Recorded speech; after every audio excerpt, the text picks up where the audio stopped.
Bueno, bueno, buenas tardes a todos y a todas. Nos encontramos nuevamente en una charla de este ciclo de charlas al que llamamos la carrera después de la carrera, en este caso el último del año. Y bueno, que como vienen siendo las charlas que tuvimos hasta ahora, tienen un poco el objetivo de ser un espacio de intercambio entre graduados y estudiantes avanzados para compartir la diversidad de desarrollos profesionales posibles, ¿no? Para quienes terminan una carrera de grado del Departamento de Ciencia y Tecnología. Y bueno, y el día de hoy nos convoca la carrera de Ingeniería en Alimentos, eh, así que vamos a tener a tres disertantes que nos van a contar acerca de los distintos rumbos que fueron y los caminos que fueron trazando después de terminar sus carreras en nuestra universidad. Y bueno, es una carrera, la verdad, que tiene una gran diversidad de propuestas post después de graduarse, así que bueno, va a ser un honor escuchar a estas tres profesionales. Así que bueno, si les parece, vamos empezando. Les voy a presentar a nuestra primera disertante, que es la ingeniera Analía Coletti. Eh, También es magíster en tecnología de alimentos y bueno, ella está terminando su doctorado en ciencia y tecnología en el Instituto Nacional de Tecnología Agropecuaria, el INTA, y nos va a contar un poco acerca de su tema, que es Tecnologías Emergentes 4.0 para el desarrollo y procesamiento de alimentos. Así que las dejo con Ani.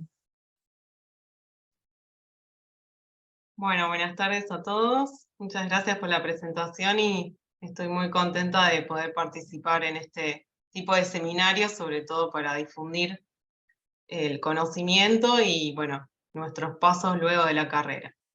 Voy a compartir pantalla.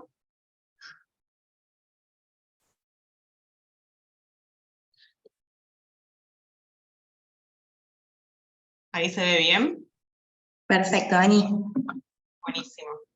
Bueno, como bien comentó Luciana, voy a hablar sobre tecnologías emergentes de la industria 4.0 para el desarrollo y procesamiento de alimentos. Bueno, para situarlos un poquito en contexto, mi lugar de trabajo es el Instituto de Tecnología de Alimentos, perteneciente al Instituto Nacional de Tecnología Agropecuaria, INTA, más conocido, y se sitúa en la zona oeste, entre las localidades de Hurlingham y Castelar.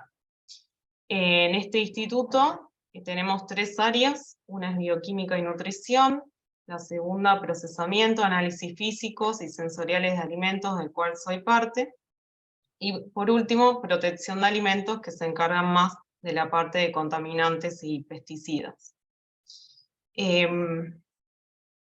Bueno, en este instituto no solamente se trata una matriz, sino muchísimas matrices alimentarias, el desarrollo de tecnologías, la transferencia tecnológica en base, digamos, en torno a toda la sustentabilidad de los procesos. Acá también funciona la unidad de doble dependencia de INTA CONICET, por ende, digamos que tenemos financiamiento externo de otras instituciones. Bueno, como bien sabemos, organismos internacionales y encuestas diversas estiman que para el año 2050 la producción global de alimentos debe aumentar un 100% para este año. Y esto es con el fin, digamos, de cubrir nuestras necesidades energéticas y vitales, que para el año... se cambió solo para... Está cambiando solo. Para el año 2050 vamos a tener 9,6 millones de personas. Por lo tanto, bueno, es un número grande del cual tenemos que prestar atención y lograr soluciones alimentarias que no solamente cubran las necesidades energéticas, sino también que estén en concordancia con el medio ambiente y cuidando también el patrimonio cultural, ¿no? Bueno, pero sabemos que Sábato, uno de los pensadores latinoamericanos más importantes, él diseñó este triángulo en el que convergen tanto el gobierno, la infraestructura científico-tecnológica y la estructura productiva. Entonces él dice que para lograr la innovación y el desarrollo de los procesos tienen que articular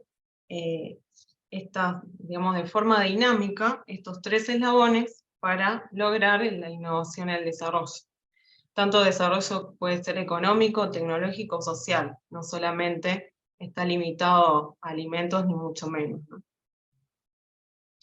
Bueno, y como tendencias sabemos que existe en la actualidad un consumidor muy activo que está queriendo saber permanentemente lo que ingiere en cuanto a salud y en cuanto a diversos factores, y todo esto, digamos, converge en una diversidad y competencia de un montón de productos, ¿no? En tanto que la Organización Mundial de la Salud implementó esta visión One Health, o una salud, en la que sería como un conjunto entre salud humana, seguridad alimentaria y salud animal. Por ende, hay que, digamos, estar atento a todos los eslabones de la cadena agroalimentaria, ¿no? Y por otro lado, sabemos que ONU presentó para la Agenda 2030 una serie de objetivos en la que uno de ellos trata el hambre cero. Por lo tanto, como decíamos anteriormente, este triángulo de Sábato tendrá que estar muy atento para cumplir dicho objetivo, sobre todo en un país como el nuestro, que es un país, digamos, en desarrollo, ¿no? Bueno, y otras tendencias, como decíamos, que el consumidor está más atento a incorporar alimentos saludables, por ejemplo, alimentos funcionales, en cuanto a ingerir proteínas de calidad o proteínas alternativas, aprovechamiento de los subproductos bajo el lema de las 5R, reciclar, reducir, reutilizar, reparar y recuperar. Es decir, que, ¿qué hacemos con los residuos, ¿no? Nada se desperdicia, sino que todo puede ser insumo para otra empresa. Y así también disminuir costos, ¿no? También tenemos el tema del etiquetado ambiental o Clean Label, en el que el consumidor, digamos, está atento ya a cómo se elaboran esos productos, ya sea, por ejemplo, los recursos utilizados, por ejemplo, la cantidad de agua utilizada, la huella de carbono, y todas estas cuestiones del medio ambiente que ahora el consumidor está más atento. Y por último, el tema de la industria 4.0, que es lo que hoy nos vamos a focalizar, en el que esta industria incorpora toda la era digital de nuestros días y va a influir, digamos, de manera, digamos, muy eficiente para todo el tema de los procesos. Bueno, entonces para hablar un poquito de qué es esto de Industria 4.0, vamos a ir a años anteriores, ¿no? Donde al principio, ¿qué había de industria? O sea, ahora la llamamos Industria 1.0, pero en realidad lo primero que se generó fue la energía a vapor, ¿no? Entonces, desde ahí empezaron las industrias mecanizadas, los telares, para luego pasar ya a una industria 2.0 donde se empezó a emplear la energía eléctrica, ¿no? Ya empezó, hubo una producción en masa, con un consumo masivo, hubo una división del trabajo, luego pasando a una industria 3.0 donde ahí ya se incorpora todas las cuestiones de informática, de automatización, de electrónica, y hasta llegar hasta nuestros días donde se incorpora este concepto de industria 4.0 con la transformación digital, los sistemas ciberfísicos y todo esto conectado en red, por lo que podemos llamarlo como una fábrica inteligente, ¿no? Pero, ¿qué es Industria 4.0? O sea, este término nació en un congreso en Alemania en el año 2011, por ende, bueno, tiene 11 años nada más, y se lo llama un modelo de industria inteligente en el que diversos dispositivos y sistemas interactúan entre sí con procesos físicos reales que están en la industria, ¿no? Tomando decisiones descentralizadas y que tienen la capacidad de autoorganización o enseñanza, digamos. O sea, pueden aprender solos. Los procesos, maquinarias y productos, entonces están integrados en redes de información, en nubes, y se comunican en tiempo real. Entonces, de esta manera, tanto clientes, usuarios, proveedores, y la gente de la misma fábrica puede tener acceso a esta información. Bueno, el paradigma industrial 4.0 está conformado por un conjunto de distintas tecnologías habilitadoras digitales que permiten, digamos, entonces vincular el mundo físico con el mundo real, virtual, digo. Entre estas tecnologías tenemos, bueno, la simulación o los gemelos digitales para emular procesos, la fabricación aditiva o impresión 3D, los sistemas de integración horizontales y verticales, la ciberseguridad, la realidad aumentada o virtual, la computación en la nube, los robots autónomos o colaborativos, el Internet industrial de las cosas, y por último, bueno, el Big Data o análisis de todos estos datos generados, ¿no? Y ahora vamos a hablar un poquito de cada uno y enfocarnos en aquellos que tienen incumbencia en el sector de alimentos. Bueno, el Internet industrial de las cosas se refiere, digamos, a la comunicación en tiempo real entre objetos, digamos, mediante redes de Internet, permitiendo, digamos, obtener datos e información para convertirla en conocimiento y que ese conocimiento lleve a decisiones, a toma de decisiones, digamos. Hay una encuesta que dice que para el año 2025 va a haber más de 50.000 millones de dispositivos conectados, en general, más de 100 zettabytes de datos, por lo que, digamos, todos estos van a tener que ser, digamos, finamente analizados, encriptados, para poder ser útiles, ¿no? Y bueno, un factor crítico va a ser tanto los estándares de interconexión, la seguridad, y todo lo que refiere a los servidores también.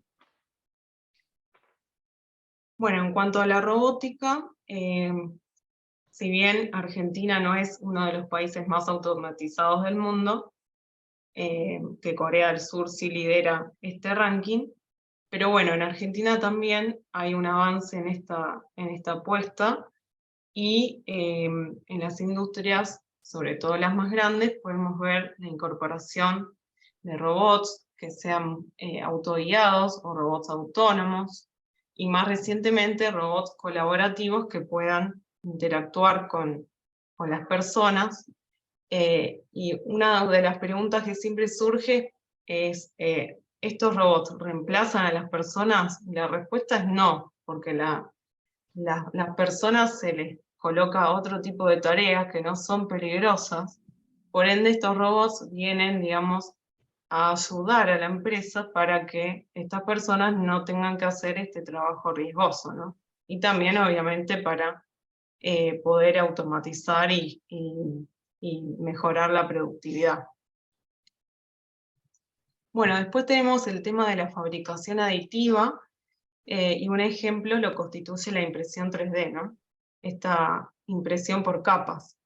En cuanto a lo que es impresión 3D de alimentos, es algo que, bueno, está en auge, y sin embargo, digamos que es a baja escala esta tecnología, porque el mayor objetivo es lograr piezas personalizadas, pero no solo a nivel organoléptico o sensorial, sino, por ejemplo, para nichos de mercado que sean muy puntuales. Por ejemplo, lograr piezas o alimentos que tengan cierta viscosidad adecuada para, por ejemplo, personas de adultas mayores con disfagia que no pueden masticar, ¿no?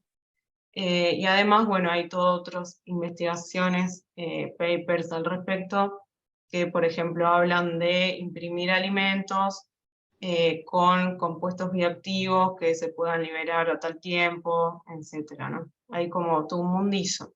Esta es una, digamos, de las tecnologías que vamos a investigar de ahora, el año que viene, en nuestro instituto, digamos, para estudiar, digamos. Bueno, después tenemos todo lo que es el Big Data y análisis de estos datos, ¿no? Como habíamos dicho, las personas, consumidores finales, están mucho más atentos a todos los datos que, por ejemplo, provee un producto, el rotulado, bueno, y demás, pero no solo a nivel consumidor, sino en el contexto 4.0, digamos, en la industria, los datos sirven un montón porque, bueno, primero que son adquiridos de forma automática, ¿no? Por máquinas. También son transmitidos para ser procesados en otro lugar, son integrados, o sea, vienen de múltiples orígenes, con calidades diferentes también, y pueden ser operados en cualquier momento por, bueno, por algún usuario que sea especializado, pero que tenga acceso a esos datos y generar información y toma decisiones eficientes para la empresa, ¿no? Entonces, los datos hay muchos, pero hay que tener cuidado con su calidad y a quién va dirigido y con qué objetivo, ¿no? Para estas tomas de decisiones. Bueno, otra tecnología es la inteligencia artificial, que es otra, la segunda tecnología que vamos a empezar a investigar en el instituto.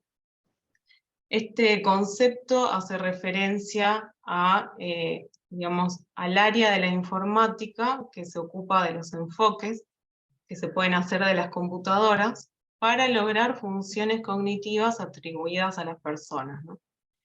Pero no solamente se centra en la parte técnica, sino también necesita conocimiento tanto de lingüística, psicología, biología, filosofía. Por tanto, digamos que es un concepto muy amplio.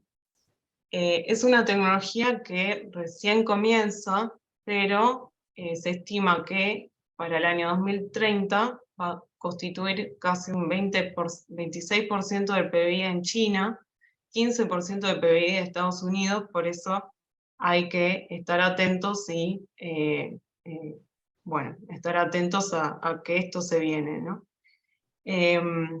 Igualmente, o sea, Machine Learning e inteligencia artificial hay ahora. Son cosas que por ahí no las notamos, pero cuando uno busca una palabra clave en Google y le salta resultados correlacionados, o para el diagnóstico médico, o cuando uno ve una película en Netflix y después le salen películas relacionadas. Bueno, son todos algoritmos que están, digamos, preparados para lograr un objetivo en particular, ¿no? Y todos estos, digamos, algoritmos son generados gracias, bueno, al avance en el poder computacional de hoy en día, a los mejores algoritmos porque la mayoría son de código abierto, entonces la gente puede tener más acceso, y bueno, a los datos digitales que se generan a diario, ¿no? Bueno, para inteligencia artificial los programas que más se utilizan son Python y R, y trata de, digamos, primero obtener los datos necesarios, luego preparar la calidad de esos datos, construir un modelo, entrenar ese modelo y mejorar para futuro, ¿no? Entonces el algoritmo ya está entrenado y puede ser como autosustentable. Como ejemplos, bueno, en agrícolas puse dos ejemplos más visibles. Se está utilizando, por ejemplo, para asistir a los productores en cuanto a variables climáticas, por ejemplo, avisar con horas de anticipación sobre eventos climáticos como granizadas o tormentas, a través, bueno, de la recabación de datos por drones, sensores, entre otros. Y en alimentos, lo que yo encontré es, por ejemplo, la empresa chilena Notco, si la conocen, por ejemplo, elabora a través de algoritmos, analiza la estructura de un alimento de origen animal en su nivel molecular, por ejemplo, una leche, y trata de replicar utilizando solo ingredientes de origen vegetal, ¿no? Entonces, trata de captar esas moléculas que infieren, no sé, el sabor, el flavor y demás, la textura y todo, y trata de imitarlo con componentes que están en plantas.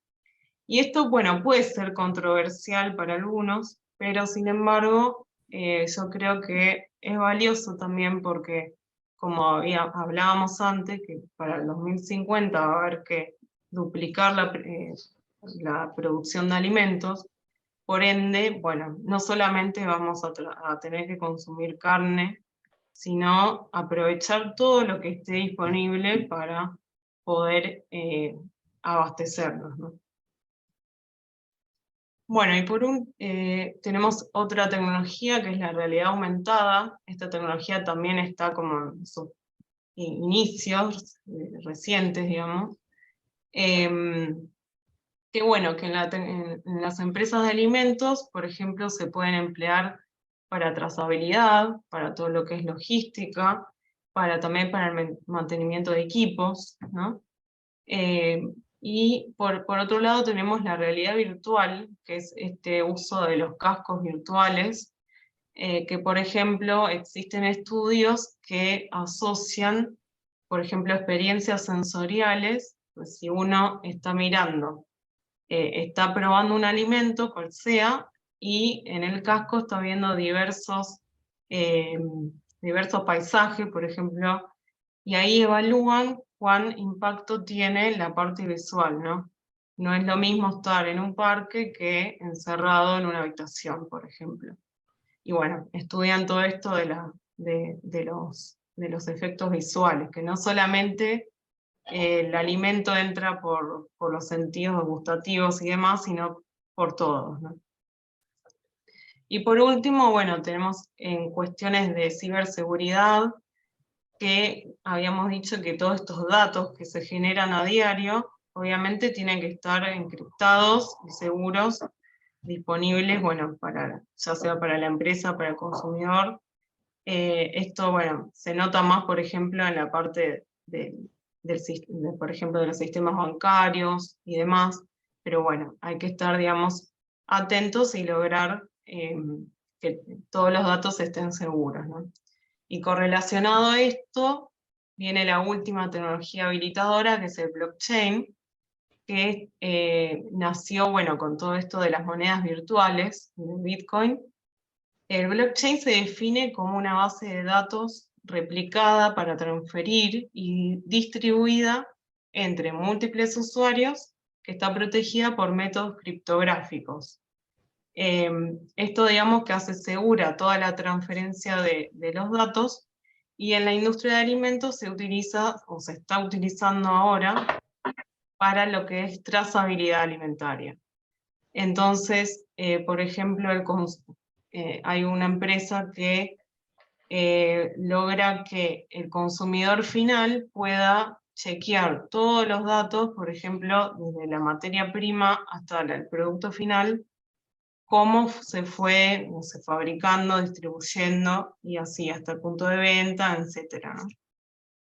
Esto también se utiliza por el tema de la exportación. Por ejemplo, hay países que ya están, digamos, exigiendo blockchain a nosotros, por ejemplo, en lo que es limones. Ahora no recuerdo bien el país, pero sabía que sí o sí tienen que implementar blockchain para poder exportarlo. Entonces, ya no pasa por un tema de seguridad de datos, sino que es algo más económico para poder exportar simplemente, ¿no? Pero bueno, son todas tecnologías que ayudan, así que no está mal tampoco.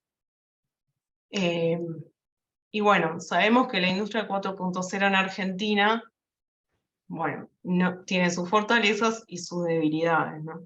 Primero que, bueno, todo esto está en auge.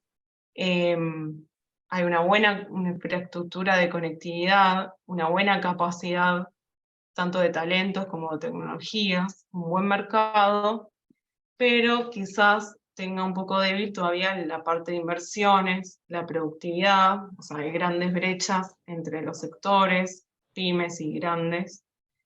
con relación también a otros países, o sea, de parte interna y de externa también. Y bueno, todo lo que es el financiamiento, el tema del acceso al crédito muy limitado, ¿no?, que tenemos acá. Es por eso que el año pasado el Ministerio de Desarrollo Productivo de la Nación lanzó un plan de desarrollo productivo en el cual, bueno, tiene diversas etapas.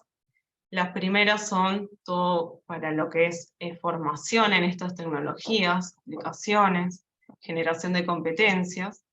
Luego viene una etapa de asistencia técnica ya a las empresas que están, digamos, impulsadas por esto, o tratando de incorporar estas tecnologías.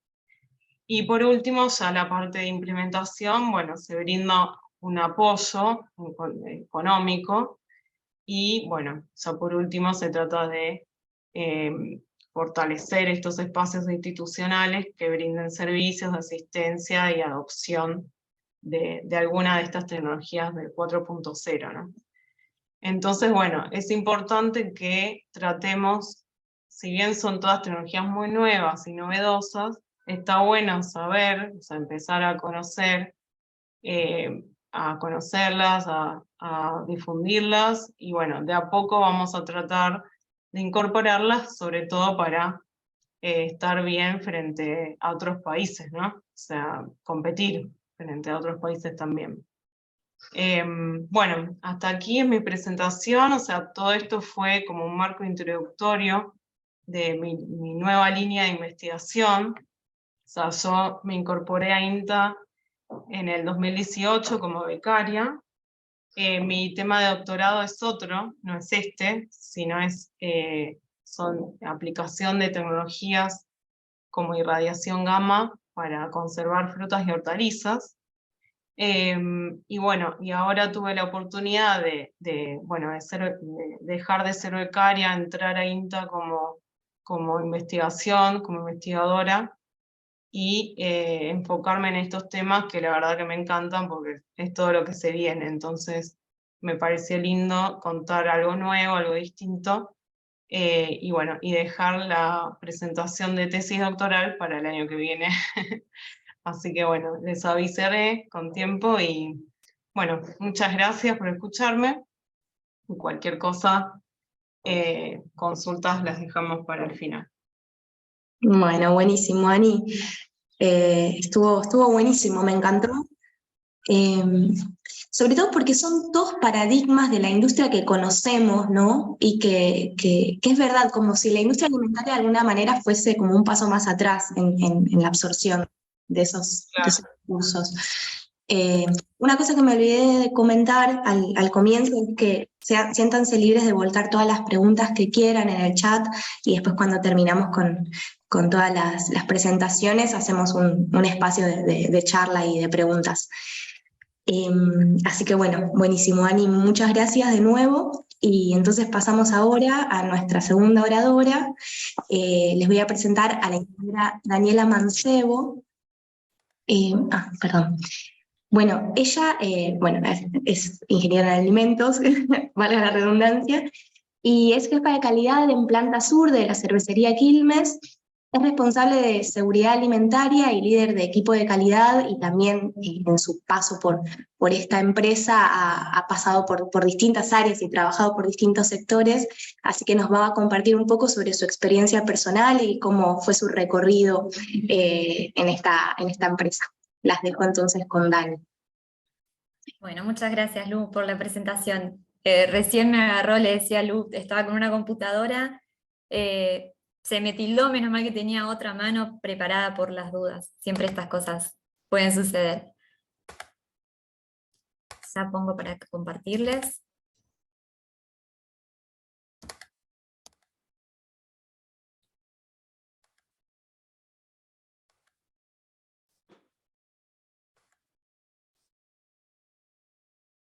Perfecto. Díganme si se ve bien, si se escucha bien. Perfecto, Dani. Cualquier cosa te aviso.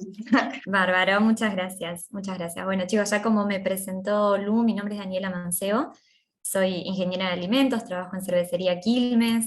Esto es un poquito sobre mí. Tengo 32 años, yo nací y me crié en Banfield, actualmente vivo en Ranela, que es partido de Berazategui.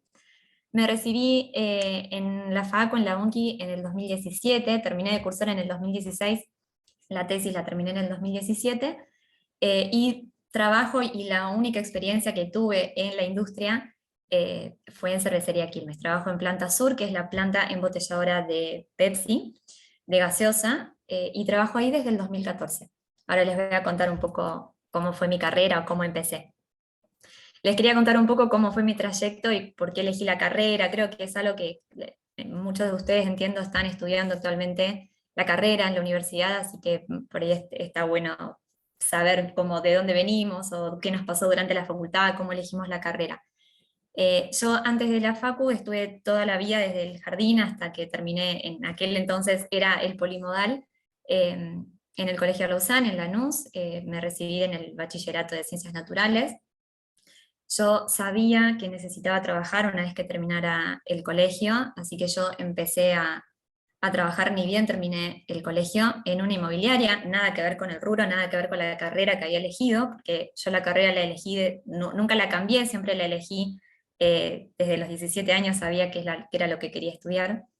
Trabajé en esa inmobiliaria, en la parte de la administración, bueno, un poco de todo, que no lo voy a aburrir con eso, y comencé la carrera de Ingeniería de Alimentos al principio en la UBA. Yo había elegido la UBA, creo que por una cuestión que la gente decía, que la UBA, que si no, y la realidad es que me metí sin ver muchas otras opciones. Me metí en la UBA, hice el CBC, hice el primer año de carrera y me di cuenta que era una universidad que no era compatible para que yo pudiera seguir trabajando. Y la realidad es que ahí fue cuando conocí la UNCI y fue una de las mejores decisiones que tomé en mi vida, realmente sin exagerar, fue una de las mejores decisiones que tomé haberme cambiado de universidad.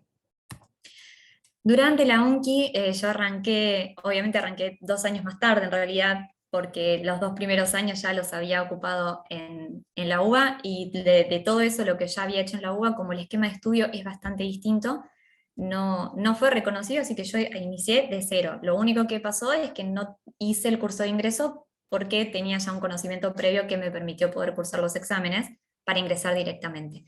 Así que arranqué en el segundo cuatrimestre del 2010. Ahí, bueno, un poco cómo fue, haciendo memoria, encontré ahí algunas fotos de mi paso por la UNCI. En el 2013, para mí fue uno de los años más lindos, porque ahí fue cuando cursé Química de los Alimentos, que no sé en qué estadio están cada uno de ustedes, si están un poquito más avanzados o un poquito más en los comienzos, pero Química de los Alimentos para mí es una de las materias a la que uno más ansía llegar, porque es la primera materia que realmente te hace entrar en el mundo de alimentos, que es lo que nosotros elegimos, ¿no? Así que para mí fue un muy lindo año. En el 2014 fue el último laboratorio de la carrera que hice, que fue con bromatología. También fue el año donde hice una carrera optativa, que fue la de análisis sensorial, y la verdad que lo quería mencionar porque eso marcó un poquitito mi carrera, o sea, todo lo que es análisis sensorial para mí después fue una pata muy grande de mi carrera en la industria. Algo que por ahí uno subestima un poco, pero depende, digamos, en qué parte de la industria trabaje o a qué se vaya a dedicar, el análisis sensorial es una de las cosas más importantes. En el 2016 terminé la cursada. Una de las últimas materias que cursamos en realidad fue el curso que hicimos con varios de mis compañeros de fruto-hortícolas en la Universidad de San Rafael en Mendoza. Una experiencia que yo les digo que si pueden hacer, háganla, que elijan, digamos, alguno de esos cursos, porque la verdad que son muy lindos, muy interesantes, y nada, es una experiencia muy linda para vivir también. Y finalmente me recibí en el 2017, un año después de haber finalizado la cursada, con mi compañera, digamos, de toda la carrera. Ambas para ese entonces ya estábamos trabajando en Cervecería Quilmes e hicimos nuestra tesis en la planta de Tapa Corona, que también pertenece a Cervecería y Maltería Quilmes, y nuestra tesis, digamos, se dedicó a eso, fue el estudio y la implementación de mejoras para prevenir el desarrollo de óxido en tapas Corona empleadas en el envasado de cerveza industrial. Un título muy largo que si ahora no lo leo no me lo voy a acordar de memoria, pero fue una tesis muy linda que pudimos hacer las dos, que se trataba, digamos, básicamente de eso, de cómo prevenir el óxido en las tapas Corona, que en ese momento se estaban recibiendo bastantes reclamos por ese motivo. Ahora sí, después de la UNCI, ¿cómo fue un poco mi carrera? Ya antes de terminar la UNCI, a mí lo que me pasaba, y eso es lo que quiero compartirles porque por ahí a algunos de ustedes les pasa lo mismo, como yo les comenté, yo necesitaba trabajar y estudiar. Obviamente que mi trabajo, como les comentaba, en la inmobiliaria en aquel entonces, me permitía cierta flexibilidad, porque si no es muy difícil poder hacer una carrera de ingeniería. Me permitía cierta flexibilidad, no tanto, pero a mí me pasaba que yo ya me estaba acercando a una, digamos, de las etapas finales de mi carrera y yo sentía que estaba como estancada o que decía, todavía no tengo nada de experiencia en la parte industrial o en la parte de lo que a mí me gustaba. Hasta que, bueno, finalmente se dio, yo en el 2014, todavía cursando en la facultad, ingresó a cervecería y maltería Quilmes, pero nada que ver a lo que era el área industrial. Ingresé en el call center como muchos de mis compañeros y muchos de los ingenieros en alimentos que actualmente están trabajando en cervecería Quilmes también ingresaron primero por ahí. Era un trabajo lindo, un trabajo de medio tiempo que nos permitía poder seguir estudiando sin dejar de pertenecer a una empresa que sabíamos que teníamos crecimiento, así que la verdad que fue también una decisión muy linda. Ya 2 años después, cuando ya estaba terminando la carrera, realmente era ya mi último año de cursada, ingreso a Planta Sur. Planta Sur se encuentra en Pompeya. Planta Sur, como les decía, es la embotelladora de Pepsi. Acá en Argentina, para ponerlos un poco en contexto, acá en Argentina, Cervecería y Maltería Quilmes distribuye, comercializa y elabora, envasa los productos de PepsiCo bebidas. Entonces la planta en la que trabajo se dedica a eso. Nosotros elaboramos y embotellamos todos los productos de Pepsi, bebidas. Ahí ingresé, mi primer trabajo en esta gran área industrial fue como analista de materias primas. En el 2016, un año después, me ascendieron a un puesto que era de analista de proyectos e innovaciones. Estuve 2 años en ese puesto. 2 años después pasé a uno de los puestos más lindos que tuve en la carrera, que fue el de soporte de calidad en envasado, en el área de envasado. Y 2 años después, en el 2021, también me ascendieron al puesto en el que actualmente estoy ahora, que es el de jefa de calidad. Ahora sí les voy a ir contando, dedicándome, ya habiéndoles hecho una presentación más o menos de la carrera, adentrándome, digamos, en cada uno de estos puestos para contarles realmente en el día a día lo lindo, lo malo, lo feo, y de lo que hacemos en el día a día. Cuando yo arranqué como analista de materias primas, obviamente parte de mi rutina era el análisis y la aprobación de las materias primas. En una embotelladora de gaseosas, las materias primas quizás no son tantas o tan complejas como las puede ser en una cervecera, que obviamente que sí tiene mucho más, ¿no? O sea, la cebada malteada, el lúpulo, bueno, un montón de otras materias primas. En el caso nuestro, no es más por ahí que azúcar o fructosa, jugo de limón, algún jugo de naranja, pero no mucho más que eso. Sin embargo, en una planta tan grande como la que trabajo yo, que es la planta de bebidas más grande de Argentina, de gaseosas más grande de Argentina, de gaseosas de Pepsi, ¿no? Es una planta que embotella todos los calibres que existen, todos los sabores que existen. Planta Sur los envasa y los elabora. Entonces tiene un poco de todo, ¿no? En su momento tenía productos que se envasaban en tetra, ahora ya no, tiene bebidas isotónicas que se pasteurizan, tienen gaseosas que no se pasteurizan, que están en PET, otras en vidrio, en lata, en bag-in-box, que es el calibre en el cual después se ponen los dispensers de las casas de comida rápida, por ejemplo. Entonces hay un poco de todo, y una planta así tan grande también recibe mucha auditoría, ¿no? Mucha auditoría, muchas visitas externas. Entonces parte de mi trabajo también, más allá del análisis y la aprobación de las materias primas, era tener todo en orden y poder defender todo eso ante una auditoría que no era poca cosa. La evaluación de los proveedores mismo, ¿no? Reclamar un proveedor cuando algo no venía en condiciones, hacer la tendencia de esa materia prima. Parte de mi trabajo también era hacer auditorías. Esto en realidad es algo que todos los analistas de calidad deben hacer. En mi caso, obviamente, estaba centralizada en lo que era la recepción de materiales y el sector de elaboración, y hacía las auditorías de buenas prácticas de manufactura en ese sector.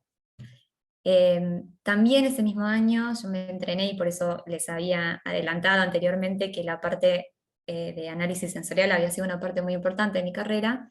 En aquel entonces yo recibí el entrenamiento de juez sensorial, y la realidad es que desde ese entonces hasta ahora formo parte del panel sensorial, y, y no me van a creer la cantidad de decisiones que se toman por el simple hecho de degustar. Después les voy a contar un poquito mejor, pero es una parte muy, muy importante.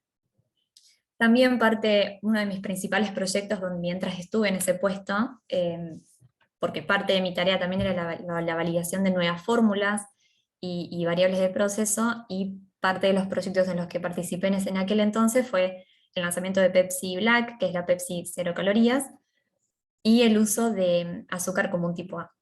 Pasa mucho en la industria que uno está siempre buscando reducir costos. No uno desde el lado de calidad, pero obviamente sí desde otras áreas, y por el bien obviamente de toda la compañía.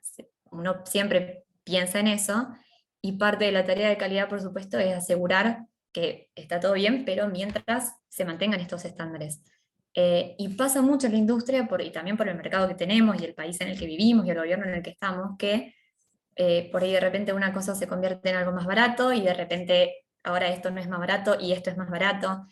En aquel entonces nosotros, para la elaboración del jarabe simple, utilizábamos azúcar refinada, que tiene un grado de refinamiento máximo, superior. En aquel entonces por ahí se podía a veces mezclar con un azúcar de un grado de refinamiento un poquito menor, que es como un tipo A, que es el azúcar blanca que también se compra en el supermercado, digamos, es un azúcar de muy buena calidad, pero no con tanto nivel de refinamiento como el azúcar refinada que veníamos utilizando. Este proyecto se dedicó en qué pasa si podemos usar 100% azúcar como un tipo A, qué variables de proceso deberíamos ajustar. Se necesitaba, obviamente, dentro del proceso de filtración se necesitaba más cantidad de tierra filtrante, o una tierra filtrante de otra porosidad. Se necesitaba más carbón activado, que es el que le va a reducir la turbidez, la que le va a reducir el color al azúcar. Estuve muy metida en este proyecto hasta que finalmente logramos, digamos, un proceso en el cual podíamos utilizar este azúcar, y muy poquito tiempo después dijimos, al final era más barato usar la azúcar refinada, por H o por B, pero eso en la industria pasa muchísimo, de que vamos por un lado y poco tiempo después uno tiene que ir para el otro, y es muy, muy cambiante, pero bueno, forma parte de nuestro trabajo también. Un año después yo pasé al puesto de analista de innovaciones, y este es el puesto en el que sin dudas aprendí muchísimo, muchísimo. Parte de mi rutina, la principal parte de mi rutina, de mi trabajo, era la ejecución de las pruebas industriales, en todas las etapas. Las pruebas industriales siempre como se dividen en 3 etapas. Una es la parte que se llama de comisionamiento, que es como más probar si es posible, ¿no? Cuando uno quiere, ya sea el proyecto que sea, pueden ser, bueno, como puse más abajo, validaciones de fórmulas nuevas, calibres, insumos, hay muchas cosas que son nuevas y que para el consumidor van a ser nuevas, y otras cosas que llevan un trabajo enorme detrás, pero que el consumidor quizás ni sabe, como la validación de un proveedor nuevo, de un insumo nuevo, o la reducción de plástico, digamos, en alguna botella. El consumidor quizás no sabe, pero el trabajo que hay detrás es impresionante. Entonces, lo primero que uno tiene que hacer en una prueba industrial es, esto se puede hacer o no se puede hacer. Y esa etapa es la de comisionamiento, donde es una etapa muy chiquita, donde se realiza una prueba a nivel industrial, porque obviamente las pruebas a nivel laboratorio se hacen en otra etapa, en la cual la planta no participa, pero una vez que el proyecto cae a planta, mi trabajo era ese. Era, ok, vamos a empezar con primero una prueba cortita, una prueba que se hace con agua o que tiene una etapa muy, muy reducida, obviamente de producto que no va a salir al mercado, y si eso sale bien, pasaba a la segunda etapa, que era la de una calificación industrial, ¿no? Entonces ahí sí tenemos un bloque de producción un poco más largo, controlado, puede ser con producto o no, eso dependía, digamos, del grado de conformidad que uno tenía en la etapa anterior. Y cuando eso sí está bien, ahí se pasa a la tercera etapa, que es la de verificación, que es, vamos a seguir esto por 3 meses, y entonces ahí uno evalúa en todas las variables, porque en una industria así no es lo mismo envasar algo en invierno que envasar algo en verano, las ventas, la rotación de ventas, la cantidad de tiempo que el producto puede estar estacionado en un depósito, hay muchas variables que pueden influir en que una validación salga bien o salga mal. Por eso la etapa de verificación obviamente es sumamente importante. Y ahí dentro de mis principales proyectos, la verdad tuve la suerte, porque esto no pasa seguido, que cuando tomé el puesto, justo ese mismo año se estaba instalando una nueva línea de envasado. Esto no pasa seguido, digamos, las líneas de envasado que estaban en planta por ahí tenían 10 años de antigüedad o más de hecho, y tuve la suerte de participar en ese proyecto. Ahí fue donde aprendí muchísimo. Esta línea de envasado que se estaba instalando era una línea de PET, de plástico, de isotónicas, que era pasteurizada, que tenía todas máquinas nuevas, pero máquinas de un proveedor que nosotros no teníamos en planta, así que tampoco lo conocíamos, así que ahí aprendí de todo. Mi principal enfoque fue en la parte de soplado. Ahí fue donde empecé también a entrenarme mucho más en el proceso de soplado. En la industria gaseosera, la realidad es que no hay mucha ciencia dentro de la elaboración, porque los concentrados son confidenciales, a uno les llegan, no saben bien lo que tienen, y más que seguir una receta, es muy difícil que algo salga mal. Sucede, pero es muy difícil que algo salga mal en esa etapa. A mí entender, y esto es mi opinión también personal, dentro de la industria gaseosera, la parte más interesante y la parte más compleja es la parte de envasado. Es por lo menos la parte que a mí también me gusta más. Y dentro del área de packaging, el área de envasado, el proceso de soplado es uno de los más interesantes dentro del área gaseosera. Esto, obviamente las cerveceras no lo tienen porque no envasan en PET, pero las gaseoseras sí tienen el proceso de soplado, que es un proceso súper interesante. Entonces, mi enfoque en la instalación de esa nueva línea fue la validación de la botella soplada. Un proceso que llevó muchísimo tiempo, pero que fue sumamente satisfactorio. Lo mismo me pasó también, se validó un nuevo calibre, que en ese caso era el calibre de 3 litros, que ya existía, pero se pasaba, digamos, a otro tipo de formato, se iba a envasar en una línea completamente distinta, y además tenía una reducción de gramaje, que ahí es donde, ya eso ya también les había contado antes, ahí es donde viene a veces la macana, ¿no? En querer reducir tanto, y uno está a favor, obviamente, de reducir tanto, no solo por el impacto económico, por el impacto también medioambiental que tiene. Tenemos un compromiso muy grande de reducir el PET tanto en la botella como en la tapa, pero requiere de una validación de calidad muy, muy extensa. Ahí fue también cuando empecé, vamos, a comprender mucho más de esto. En este puesto en particular también tuve la oportunidad de conocer plantas de otros proveedores, como por ejemplo, bueno, ahí por el costadito se ve una foto, las plantas de Cinea, que es un proveedor de tapas plásticas, y la tapa de Amcor, que es uno de los principales productores de preformas, que las preformas son como unos parecidos a unos tubos de ensayo, que es lo que después se va a soplar y se va a transformar en la botella que vemos, obviamente, en donde se envasan los productos. Ese es el proceso de soplado también que les mencionaba anteriormente. Sí, hay una foto que a ustedes quizás no les va a decir mucho, que es la que está bien arriba a la derecha, pero la puse porque era algo que no les quería dejar de mencionar también sobre esto, ¿no? Sobre el trabajo en la industria.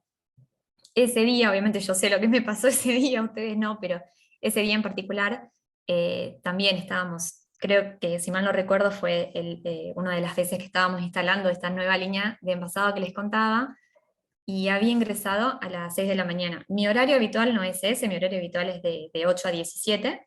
Ese día necesitábamos ingresar antes porque venían proveedores, bueno, por H o por B, había ingresado antes, y en ese momento eran las 11 de la noche, y yo todavía seguía en planta y estaba buscando un remis que se atreviera a venirme a buscar a Pompeya para llevarme a mi casa. Y eso pasa muy seguido en la industria. Yo les hablo desde lo que yo conozco, que es en una planta grande, de mucha producción, de mucho volumen, multinacional. Entiendo que en una pyme o en una planta más chiquita puede llegar a ser distinto, pero hay cosas que no cambian, y es que la producción nos corre. Todo el tiempo la producción nos corre. Y a mí me pasaba muy seguido, depende del puesto también en el que esté, pero sí me pasaba muy seguido de tener un horario de llegada, pero no tener un horario de salida, no que quedarse y quedarse. Sin embargo, a mí me encanta, o sea, yo ese día estaba muerta, pero estaba súper satisfecha con el trabajo que habíamos hecho ese día y súper feliz de haber estado ahí, digamos, y de participar de ese proyecto. Pero bueno, eso es algo que sucede mucho. Por favor, si alguien quiere hacerme una pregunta, no tengo ningún problema. Luego el siguiente puesto en el que estuve fue el de soporte de envasado. Ahí sí tuve, esto les contaba, este fue el puesto, digamos, donde donde tuve también quizás un poco más de entendimiento de lo que es la operación, la llegada directa a la operación, liderazgo, el soporte de calidad, en este caso en envasado que me tocó a mí, puede ser soporte de calidad en elaboración, en logística o en otros sectores. La principal tarea es la cara visible de calidad del sector y tiene a su cargo indirectamente una serie de operadores de operación que hacen calidad o que son referentes de calidad, ¿no? en ese sector. Entonces es la primera vez también que tuve como esta oportunidad de desarrollar un poquito más el liderazgo. Tenía como un cara a cara en el día a día con la operación. Trabajaba muchísimo en lo que es análisis de fallo y resolución de problemas, ya sean de fallos por algún producto no conforme, ya sea de fallos por reclamos del consumidor. Trabajaba muy a mano con eso y fue algo que me encantó, fue uno de los puestos en los que más me gustó estar. Trabajaba mucho con el control de proceso, identificar oportunidades de mejora. Eso es algo que no quiero dejar de destacar porque, como les decía antes, la industria muchas veces te corre y las decisiones se tienen que tomar en caliente en el momento porque la producción te corre, porque no podemos perder tiempo, porque no podemos perder volumen. Y desde el punto de vista de calidad a veces es muy difícil poder tomar una decisión así en caliente. Y muchas veces te corren tanto que no tenés el tiempo de sentarte a realmente ver una oportunidad de mejora, porque estás siempre emparchando, porque estás siempre sobre el momento, porque te corren, porque está incendiado todo y porque necesitas solucionar esto cuanto antes. Entonces, tener el tiempo, y yo creo que muchas veces estar en un puesto un tiempo determinado genera que uno se sienta cómodo para tener esa experiencia y realmente poder tomar mejores decisiones y tener un tiempito para darle un valor agregado, ¿no? a ese puesto y realmente tener una oportunidad de mejora en algo. Mientras estuve en ese puesto, uno de los principales, de mis principales focos y de mis principales logros, como yo les decía, yo me enfoqué muchísimo en lo que era el proceso de soplado y aprendí mucho de un montón de especialistas que hay ahí, que los especialistas son la operación. Ahí realmente en la industria, si uno quiere conocer y quiere aprender, es elegir un día, agarrar un operador y decir, ¿te molesta que hoy te acompañe todo el día? Y te quedas ahí todo el día y vas a aprender muchísimo. Nosotros por aquel entonces se estaba recibiendo muchos reclamos del consumidor por rotura de botella, que eso tiene que ver con un defecto, puede ser de soplado, puede ser de insumo, pero digamos abarca eso, abarca lo que es el proceso de soplado. Uno de mis principales logros fue eso, fue digamos, trabajar mucho en el análisis y la resolución de ese fallo en particular, y redujimos los reclamos del consumidor por rotura, pero muchísimo, digamos, pasó de ser quizás la primera causa de reclamos a la sexta o séptima causa de reclamos. Y algo también en lo que trabajé mucho, y esto me lo permitió justamente haber estado en ese puesto un tiempo determinado, fue implementar un esquema de controles que sea preciso. Es muy común, sobre todo en el área de calidad y en la industria, que uno le quiera dar o que piense que cuanto más controles hace la gente, mejor. Y esto no siempre es tan así, porque a un operador o la persona que sea que esté haciendo ese control, llega un momento donde no le va a dar más el tiempo y uno le va terminando dando más y más y más controles, y la persona va a llegar a un momento donde va a tener que decidir por votos propios qué control hacer y qué control no. Es mucho mejor reducir ese esquema de controles y que sean controles precisos, que sean, yo necesito controlar esto, esto y esto, y asegurarse que la persona lo haga, que lo haga a conciencia, que lo haga con la frecuencia que corresponde, que lo haga con la determinación y con la calidad que corresponde. Yo trabajé mucho en eso y presenté un esquema de controles que le permitía a la gente poder tener el tiempo para hacerlo. Parece una pavada, pero la realidad es que es algo que nos llevó muchísimo tiempo y que hasta el día de ahora, digamos, persiste.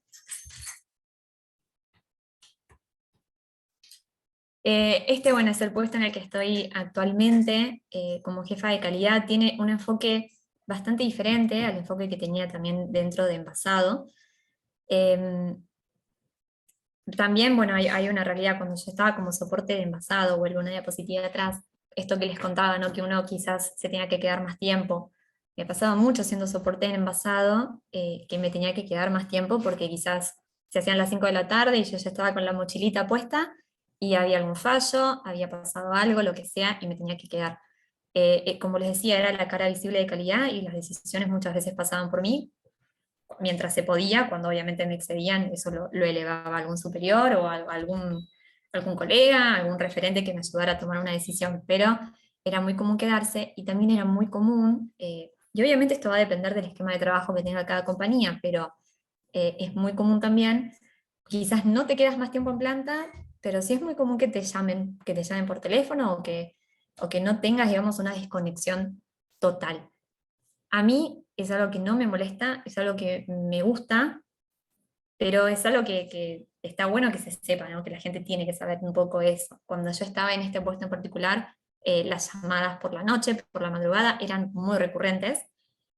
Sin embargo, a pesar, digamos, de todo eso, yo les decía, este puesto era el puesto en el que más me había gustado estar. Me gustó muchísimo poder pertenecer a ese sector y a esta área en particular. En este puesto en particular, en el que estoy ahora como jefa de calidad, como les decía, tiene un enfoque muy diferente. No me pasa tan seguido que me tenga que quedar. Las llamadas por la noche son mucho menos recurrentes, pero bueno, obviamente que hay otro tipo de responsabilidades. Esta vez sí tengo un puesto de liderazgo directo sobre un equipo operativo. También soy la líder del equipo multidisciplinario de HACCP.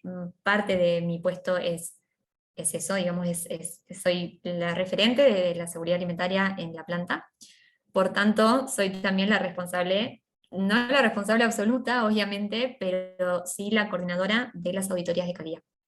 Una planta de esta índole, una planta así tan grande, tiene muchísimas auditorías de calidad, algunas más enfocadas en inocuidad y en seguridad alimentaria, otras más enfocadas a controles de calidad, sí, no tanto inocuidad, sino más bien calidad, otras que vienen de alguna consultora externa, otras internas, porque Cervecería Quilmes forma parte de una cervecera que es AB InBev, así que tenemos auditorías también, digamos, dentro de AB InBev, auditorías también que vienen, digamos, a auditar la gestión del trabajo, auditorías, por supuesto, de PepsiCo.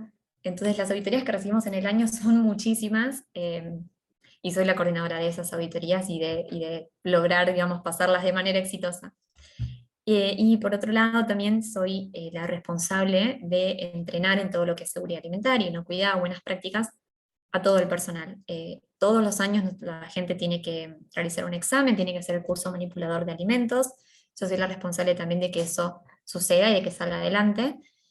Y actualmente también, digamos, doy apoyo desde el conocimiento al resto de los sectores, a las posiciones que yo había tenido anteriormente, ¿no? Como el soporte de calidad en envasado, soporte de calidad en otras áreas. Actualmente, digamos, doy apoyo, digamos, a esos chicos que están en esas posiciones para tomar decisiones cuando sea necesario. Bien, eso es todo. Hay mucho más para contar, pero bueno, el tiempo también es reducido, y cualquier cosa que necesiten consultarme, bienvenido sea. Ay, bueno, espectacular, Dani. Hermosa charla, súper completa. Estoy como sorprendida con la cantidad de roles diversos que tuviste, y creo que, bueno, eso un poco la convocatoria, Dani, fue de alguna manera por esto, ¿no? Porque un poco hablábamos de eso, que a veces uno tiene como una idea en su cabeza, como bueno, de la industria, pero capaz no tiene como una idea tangible de, bueno, cuáles pueden llegar a ser mis actividades como ingeniera en alimentos. Y bueno, vos nos trajiste un panorama de distintas áreas, recontra completo, así que muchas gracias. Bueno, Yo tengo algunas preguntas, pero las voy a dejar para el final, así le damos paso con a mí. gusto. Sí, con gusto, cuando quieran. Pero Gracias, bueno, Lu. hermoso. Bueno, y tenemos ahora nuestra última disertante. Les voy a presentar a Melina Lionello. Ella, bueno, también es graduada de la casa, ingeniera en alimentos, y está haciendo su doctorado en química industrial en el Departamento de Industrias de la Facultad de Ciencias Exactas y Naturales de la UBA. También es docente de química y de aguas y bebidas y tecnología de la miel en un Instituto Superior de Formación Técnica. Y bueno, nos va a contar sobre un poco también sobre su recorrido académico en su tema de tesis, que es el estudio de alternativas ecológicas para la recuperación y conservación de compuestos bioactivos de fuentes vegetales para la producción de ingredientes naturales o de alimentos enriquecidos. Así que los dejo con Meli. y me silencio. Muchas gracias, Lu, por la presentación. Me dicen si se me escucha bien y si se ve bien. Ahí comparto.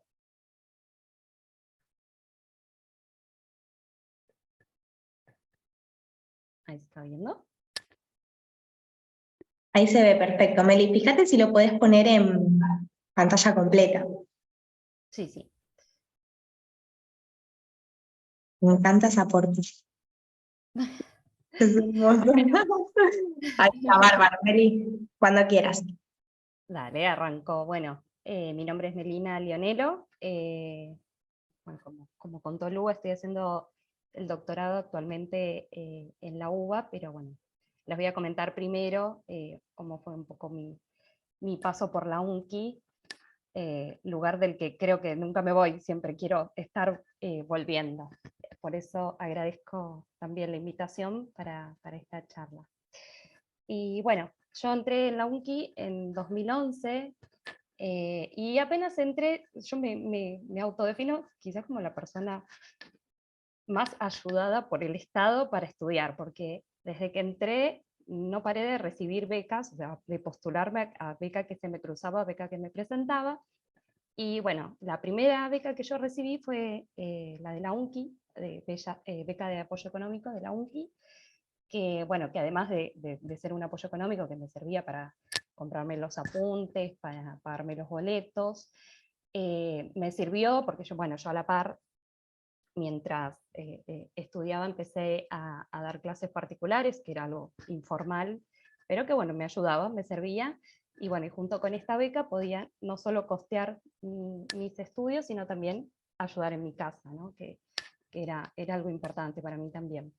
Y también esta beca me dio una obra social, que la usé muy poquito, porque yo enseguida apenas salió Progresar, que era una ayuda un poquito de un monto un poco mayor, me presenté al Progresar, me salió, y Progresar lo tuve hasta que finalicé la carrera y un año más.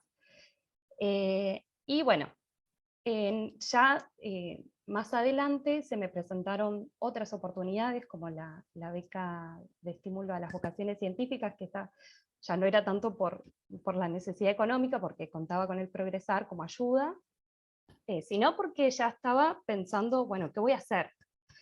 Y primero, o sea, lo primero era la tesis, porque necesitaba recibirme, y ya un poco también perfilando qué iba a hacer una vez que me recibiera. Y bueno, se me presentó esta oportunidad, me presenté, me salió, y ahí empecé a trabajar en el LISTA, en un laboratorio del Departamento de Ciencia y Tecnología de ahí de la UNCI, y bueno, conocí un grupo maravilloso de gente. Trabajé con Lu, hicimos nuestra beca, nuestra tesis de grado, trabajamos en el desarrollo de panes sin gluten, y bueno, a la par, mientras hacíamos la tesis y toda la investigación, a ambas nos salió una beca de movilidad estudiantil, y tuve la oportunidad de irme 5 meses a Colombia. Acá hay una foto de todo el grupo de chicos que estábamos de intercambio ahí en Medellín. Conocí la Universidad de Medellín, que era una universidad que no tenía la carrera de alimentos, y entonces, bueno, empecé a cursar materias que eran de ingeniería industrial, que, o sea, como si bien no eran específicas de lo que yo estaba estudiando, me sirvió para fortalecer un montón de cosas relacionadas a la industria y a la organización industrial, y calidad, y también y costos, a empezar a hablar un poco más de plata, que es cosas que, bueno, como mencionaba recién Dani en su charla, o sea, siempre se habla de costos, de reducir costos, de aumentar productividad, cosas que quizás yo sentía que no las tenía tan fortalecidas, y bueno, acá las pude enriquecer, así que bueno, fue una experiencia completa, o sea, un crecimiento personal, y también, bueno, me sirvió mucho para mi formación. Y bueno, en el 2019 me egresé, presentamos la tesis en marzo, porque me corría otro objetivo, que era otra beca a la que me había postulado, que también yo ya llegando al final de la carrera, también sin saber mucho qué es lo que iba a hacer, me comentaron, mira, Meli, se abre la convocatoria de beca de doctorado de CONICET. Presentate, y si te sale, y ves, después elegís, qué sé yo. Bajo la recomendación de estos dos chicos, que son colombianos que estaban haciendo el doctorado, en ese momento en la UNCI, y bueno, ellos me sirvieron de inspiración para que yo me postule, y me salió. Y bueno, entonces por eso empezamos a correr un poco más con la tesis, y la presenté el 28 de marzo del 2019, y ya es un aniversario más en mi vida. Y bueno, y en 1 de abril del 2019 arrancó mi doctorado. Empecé en la UBA porque, bueno, en UNCI no se me dio, no tenía alguien que me pueda dirigir ahí, porque no había lugar, o porque no tenían ese cupo para tomar algún becario. Y bueno, pero gracias a Darío, que era mi director de tesis, Darío Cabezas, él me consiguió este contacto en la UBA, y bueno, arranqué. Nunca en mi vida me iba a imaginar que iba a hacer un doctorado en la UBA, y bueno, acá estoy. Y bueno, el doctorado es doctorado en química industrial, orientada en alimentos. Trabajo en el laboratorio de propiedades y conservación de biomoléculas.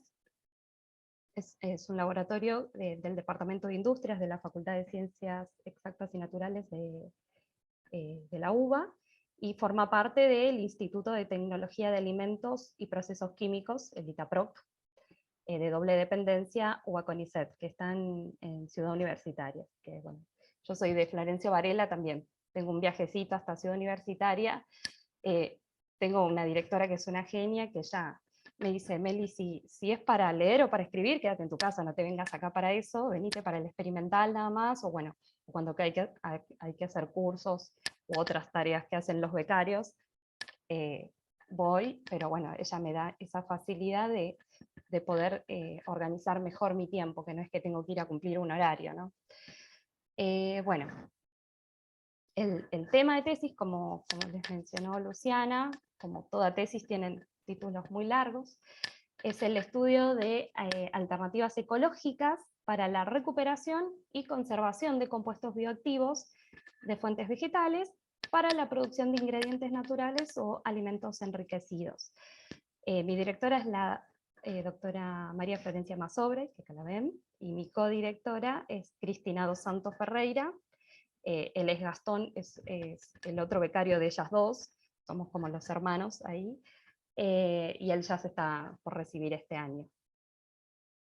Bueno, nosotros trabajamos en la recuperación y conservación de bioactivos, y básicamente, o sea, la especialidad del grupo es trabajar con ciclodextrinas, que ahora les voy a comentar qué son, y combinado con otras herramientas, no solo recuperar compuestos de interés que puedan tener alguna actividad beneficiosa para la salud, sino también estabilizarlos para que poder incorporarlos en alguna matriz alimenticia, ¿no? Bueno, como a modo de introducción, se vio en las dos charlas anteriores, ¿no?, que hay una tendencia hacia ir hacia un rumbo más sustentable, ¿no? Entonces mi tesis está enmarcada dentro de esa tendencia actual, que es la química verde, que es una filosofía que busca reducir o directamente eliminar el uso de sustancias químicas tóxicas, o la generación de las mismas, y en el procesamiento de los alimentos, en mi caso particular. Y entonces, bueno, lo que se busca es rediseñar procesos, rediseñar productos y formas de consumirlos, para que bueno, haya un mejor aprovechamiento de recursos, y sea todo un poco más sustentable y amigable con el medio ambiente, ¿no? Bueno, la química verde tiene 12 principios básicos, y en particular en mi tesis abarcamos el primer principio, que es la de prevenir la generación de residuos, que me parece algo muy importante porque es mejor prevenir que curar, ¿no? O sea, si uno ya desde los inicios diseña procesos y productos que sabe que el impacto ambiental que van a tener es mínimo, se asegura que después no tiene que estar arreglando cosas bacanas que se mandaron en el camino, ¿no? Entonces, trabajar con lo que son los residuos agroindustriales es tratar de que no se consideren residuos, que no se consideren desechos, que no se consideren basuras, sino que se consideren recursos, ¿sí? Y bueno, todo el tiempo se están generando estos subproductos en el sector agroindustrial, y la idea entonces es o sea, que no se desperdicie, porque es un impacto negativo tanto en lo económico como en lo ambiental, y además porque son una fuente de compuestos bioactivos. Y con bioactivos me refiero a que tienen efectos beneficiosos para la salud. Entonces, bueno, son compuestos de interés y que son muy útiles. Porque, bueno, tienen actividad antioxidante, tienen propiedades nutritivas, medicinales, etc. Pero, bueno, tiene el problema de que se degradan muy fácilmente. Ese es el problema que tenemos con los compuestos naturales. Por eso se trabaja mucho con los sintéticos. Pero bueno, estos compuestos se degradan fácilmente con altas temperaturas, al entrar en contacto con oxígeno o con la luz, a pHs extremos. Entonces, bueno, no son muy estables, y es un desafío encontrar formas de estabilizarlos para poder procesarlos y después almacenarlos, ¿no? Bueno, y los métodos de extracción, de recuperación de compuestos bioactivos tradicionales, los convencionales, siempre tienden a utilizar solventes orgánicos que son tóxicos, que son contaminantes, o que no se pueden usar en alimentos, y que también involucran altas temperaturas, largos tiempos, como que no suelen ser muy eficientes.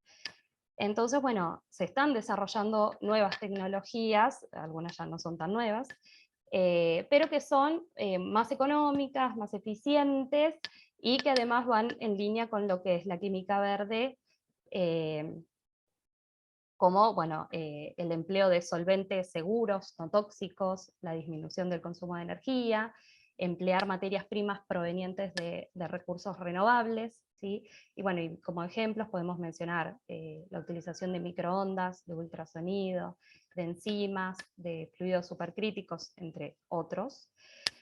Y bueno, entonces la idea es combinar diferentes tecnologías y herramientas para no solo extraer compuestos bioactivos, sino estabilizarlos y que sean, y prolongarles, ¿no?, su vida útil. Y entonces es por eso que nosotras estamos trabajando con ciclodextrinas, y por otro lado, una línea nueva que estamos abriendo ahora es trabajar con solventes eutécticos. Ahora les voy a comentar estos dos caminos. No sé si escuchan los ruidos de afuera. Bueno, ¿qué son las ciclodextrinas?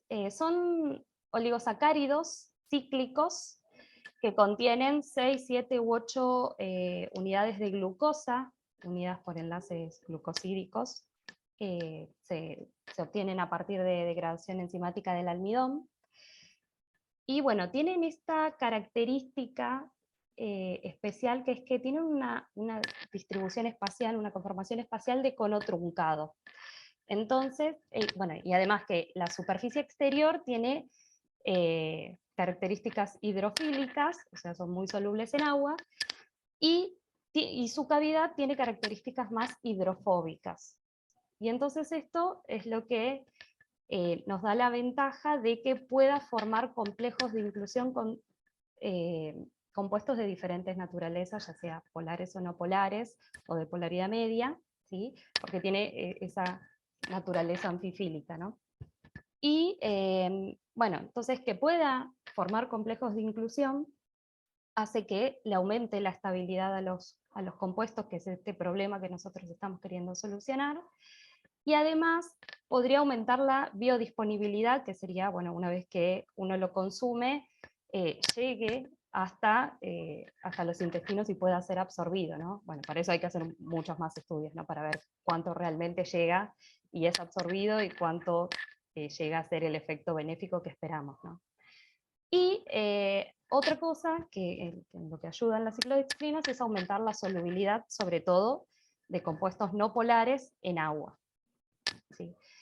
Y bueno, eso nos permite migrar de solventes orgánicos a hacer extracciones de soluciones acuosas, ¿sí? Utilizando solventes acuosos, ¿sí? En este caso soluciones de ciclodextrinas. Y bueno, como la formación de un complejo de inclusión con ciclodextrinas es un equilibrio químico, o sea que es reversible, tenemos que combinar con estas tecnologías que les mencionaba anteriormente para favorecer las condiciones que hacen que se desplace el equilibrio hacia la formación del complejo de inclusión. Por eso es que nosotros trabajamos actualmente con la utilización de ultrasonido o de microondas para favorecer la extracción por medio de inclusión molecular, ¿sí? Bueno, y la otra ventaja, no menor, es que la beta-ciclodextrina, que es con la que nosotros trabajamos, es GRAS, o sea, generalmente reconocida como segura, es decir, que es no tóxica y se puede utilizar en alimentos. Que de hecho se usa, y se usa también en medicamentos. Bueno, ya yendo a lo que es mi tesis, los objetivos principales es, bueno, optimizar métodos de extracción, ya sea utilizando soluciones acuosas de beta-ciclodextrina y solventes eutécticos, en combinación con tecnologías como ultrasonido y microondas, que son tecnologías verdes, ¿no? Y bueno, posteriormente hacer una caracterización y un análisis de esos extractos, ver su capacidad antioxidante, si son antimicrobianas, si son antiglicantes, ¿no? Hacer un estudio como de esa bioactividad potencial que tienen. Y aplicarlos posteriormente a alguna matriz alimentaria. Actualmente yo estoy utilizando como fuente vegetal para la extracción de bioactivos la planta de Moringa oleífera, que no sé si la conocen, se está haciendo bastante famosa en este último tiempo, porque es como una que le compite fuerte a la aloe vera, tiene muchas propiedades benéficas, y bueno, es autóctona, crece acá en Argentina, en el noroeste, y acá se ve se hace una comparación con diferentes alimentos. Tiene un contenido muy alto de carotenos, de proteínas, bueno, de vitaminas, minerales y polifenoles en general. Entonces, bueno, nuestro interés de trabajar con esta planta es recuperar los polifenoles y los carotenos. Bueno, entonces la primera parte, que es la optimización de la extracción, lo que hicimos en primer lugar es hacer como un screening de diferentes variables que hay que ir ajustando. Lo primero que ajustamos fue la relación sólido-líquido, o sea, cuántos gramos de hoja por cada cuántos gramos de solvente extraía más, de los compuestos de interés, ¿no? Y bueno, probamos con 1 en 10, con 1 en 20, bueno, nos quedamos con 1 en 50, porque bueno, sí, es tanto el contenido de polifenoles que tiene la hoja que cuanto más solvente tenga disponible, más va a extraer, y entonces, bueno, elegimos a priori esta relación, pero bueno, sabiendo que después esto nosotros lo queremos secar, y entonces hay una relación de compromiso, porque después vamos a tener que invertir más energía para deshidratar este sistema. Pero bueno, lo que buscamos ahora es maximizar el rendimiento, entonces bueno, tratamos de extraer lo máximo posible. Y después probamos a diferentes temperaturas, probamos a 30, 45 y 60 grados, y no vimos grandes diferencias en los rendimientos, así que nos quedamos con la temperatura más baja, que bueno, esa más menos temperatura ambiente. Y luego las otras variables que teníamos que ajustar las llevamos a una superficie de respuesta. Bueno, que es un método estadístico, ¿no? Que uno dice, bueno, qué variables quiere ajustar, en qué rangos, que son rangos que más o menos ya los tenía estudiados mi compañero, el que ya se está por recibir, él ya viene trabajando con ultrasonido, agitación, pero trabajando con otras fuentes vegetales. Y bueno, entonces evaluamos diferentes concentraciones de ciclodextrina, entre 0 y 15 milimolar, que 15 milimolar es el máximo, es el tope de solubilidad de ciclodextrina en agua. Tiempos de ultrasonido, entre 0 y 20 minutos, y tiempos de agitación. Entonces, bueno, con un diseño experimental Box-Benken, que implica hacer 17 experimentos diferentes, bueno, algunos son replicados, teniendo una vez todos esos extractos realizados, se les determinó el contenido de polifenoles por el método de Follin-Sicoltó, que es como un método de referencia para medir polifenoles. Se les determinó también actividad antirradicalaria, por degradación de radicales libres como el DPPH y el ABTS, y poder reductor antioxidante por la técnica de FRAP. Se dice siempre que uno quiera evaluar la capacidad antioxidante de un extracto, tiene que hacer mínimo 3 técnicas diferentes para evaluarlo. O sea, con una sola no alcanza, hay que hacer 3 o más para poder decir si este extracto tiene actividad antioxidante. Otra cosa que yo le voy a agregar a esta parte de mi tesis es no solo actividad antioxidante, sino también actividad antiglicante, que tiene que ver con la asociación de azúcares a proteínas, que es, como para llevarlo quizás a un terreno más conocido, son reacciones que también ocurren en la reacción de Maillard, que es que se formen compuestos pardos. Que bueno, que a largo plazo pueden llegar a ser cancerígenos. Y bueno, también se puede estudiar actividad antimicrobiana, etcétera, un montón de actividades que uno puede hacer para caracterizar un extracto. Bueno, entonces lo que obtuve con estos 17 experimentos, acá están las 17 condiciones que evalué, que en realidad las últimas son replicados, que las necesita el programa para poder hacer la estadística, necesita alguno que se repita.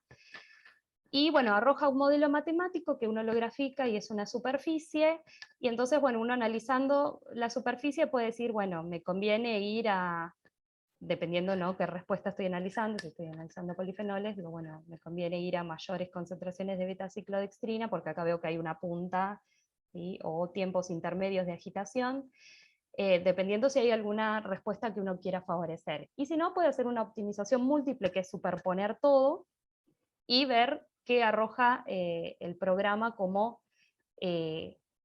óptimo para maximizar, en este caso yo quería maximizar todas estas respuestas. Y bueno, nos arrojó un máximo, que fue la máxima concentración de beta-ciclodextrinas, y tiempos intermedios de sonicación y agitación. Entonces, bueno, con este óptimo preparé mucho más extracto, y me fui a la segunda parte, que era incorporarlo a alguna matriz, empezar a convertirlo en un ingrediente alimentario. Entonces, lo que le adicionamos fue proteínas de suero lácteo, y bueno, en una concentración de un 15%, también en otra parte se agregó un 5% de trealosa, porque la trealosa en general ayuda a que sea un polvo mucho más estable. Entonces, bueno, esta solución se liofilizó y obtuvimos un polvo rico en polifenoles y carotenos. Bueno, entonces, para caracterizar este polvo como ingrediente, como para potencial ingrediente para desarrollar algún alimento después, por un lado, estudiamos por medio de técnicas analíticas lo que ocurre más microscópicamente, ¿no?, más entre moléculas, interacciones entre moléculas por medio de FTIR, ¿sí? Y bueno, esto lo asociamos después a comportamientos macroscópicos del polvo, como son las isotermas de sorción, o sea, equilibrar el polvo a diferentes AWs, a diferentes humedades relativas, y también sus propiedades térmicas. Tengo todavía mucho por hacer con estos polvos, evaluarle su densidad aparente, la higroscopicidad, la solubilidad, muchas otras cosas más que uno tiene que hacer para caracterizar un polvo antes de empezar a usarlo como un ingrediente. Bueno, entonces lo que vimos es que la matriz en presencia de los extractos absorbía mucha menos agua, entonces eso es algo positivo porque es más estable, ¿no? Si uno tiene el paquete abierto a humedad ambiente va a empezar a absorber, y que absorba menos que lo que absorbía originalmente es bueno, significa que sumó estabilidad a la presencia del extracto, aparte de sumarle la actividad antioxidante que nosotros queremos, le está sumando estabilidad. Y también se vio en las propiedades térmicas, el pico que se ve acá es el pico de desnaturalización de las proteínas de suero lácteo, y en presencia de trealosa, en presencia de beta-ciclodextrina, se ve que ese pico se va corriendo cada vez a más altas temperaturas. Entonces, bueno, sabemos que a temperatura ambiente es estable. Y bueno, también, como les dije, analizamos por FTIR las interacciones entre moléculas, y en particular tomamos el rango del espectro en el que se encuentran las bandas asociadas a las proteínas, que son las amida 1, amida 2, y bueno, vimos cómo iban variando, las intensidades de esos picos en presencia de trealosa o sin trealosa, con beta-ciclodextrina y sin ciclodextrina, y bueno, se vio un efecto de que en presencia de trealosa se comportaba totalmente diferente que sin trealosa, y lo mismo con y sin beta-ciclodextrina.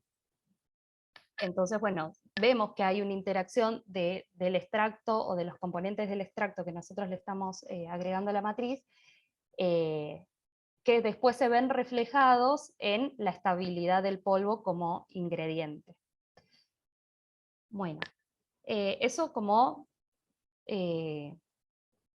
dos partes de mi tesis, la primera parte, que es la optimización, y después, bueno, empezar a convertirlo en un ingrediente. Todavía me falta, son como papers que todavía no se terminan de cerrar. Lo único más concreto que tengo que publicado, porque bueno, en investigación, si uno se quiere dedicar a esto, es muy necesario generar publicaciones. Entonces, bueno, hay publicaciones en congreso, pero bueno, los papers son lo que cuenta también en el momento que uno se quiere presentar a proyectos o seguir en carrera de investigación en CONICET, por ejemplo, todo eso se mira en el currículum, ¿no? Y bueno, el año pasado publicamos con el grupo de investigación este capítulo del libro en el que hablamos sobre diferentes métodos de encapsulación con ciclodextrina, y bueno, y caracterización de esos complejos, ver eficiencia de encapsulación, evaluar interacciones entre la ciclodextrina y el compuesto encapsulado. Así que bueno, es como el primer antecedente fuerte que tengo. Todo lo demás está en proceso. Y bueno, la nueva línea que estamos abriendo ahora es empezar a trabajar con solventes eutécticos profundos, que son solventes que se forman a partir de un dador de puente de hidrógeno y un aceptor de puente de hidrógeno, que bueno, si en particular estos componentes son naturales, o sea, provienen de la naturaleza, el término cambia de ser DES, de Deep Eutectic Solvent, a NADES, de Natural Deep Eutectic Solvent, Nuestra idea es trabajar con NADES, o sea, a partir de compuestos naturales presentes en la naturaleza, armar un solvente.